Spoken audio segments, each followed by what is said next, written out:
4 সপ্তাহের রোমাঞ্চকর লড়াই শেষে পর্দা নামলো টি-20 বিশ্বকাপের নবম আসরের, যেখানে শিরোপা নির্ধারণী ম্যাচে দক্ষিণ আফ্রিকাকে 7 রানে হারিয়ে 17 বছর পর আবারও টি-20 বিশ্ব চ্যাম্পিয়ন ভারত। একই সঙ্গে তাদের 13 বছরের শিরোপা করার আক্ষেপও ঘুচল। বিশ্বকাপ শেষে আইসিসির বিশেষ একাদশে জায়গা পেয়েছে সুপার 8-এ বিদায় নিশ্চিত হওয়া বাংলাদেশের ক্রিকেটার রিশাদ হোসেনের।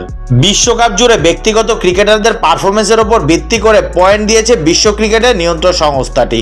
মূলত ম্যাচের ফলাফলে বেশি প্রভাব সৃষ্টি করা ক্রিকেটারদের নিয়ে এই পয়েন্টিং করা হয়, যাকে ফ্যান্টাসি পয়েন্ট হিসেবে গণ্য করে। পরবর্তীতে একটি একাদশ গঠন করা হয়। টুর্নামেন্ট চলাকালে এক সপ্তাহে হওয়া ম্যাচের পারফরমেন্স বিবেচনায় এমন একাদশ ঘোষণা করা হয়ে আসছিল। এবার পুরো টুর্নামেন্টে ফ্যান্টাসি একাদশ ঘোষণা করলো আইসিসি। বাংলাদেশের লেগ স্পিনার রিশাদ তার অভিষেক বিশ্বকাপে দুর্দান্ত পারফরমেন্সের জন্য সব মহলে বেশ প্রশংসিত। নিঃসন্দেহে বাংলাদেশ যে একজন রিস্ট স্পিনারের জন্য এত অপেক্ষা করেছে সেটি কিছুটা হলেও ঘুচেছে। ফলে এবারের বিশ্বকাপে সেরা ফ্যান্টাসি একাদশে পয়েন্টের ভিত্তিতে তিনি জায়গা করে নিয়েছেন। তার পয়েন্ট 478।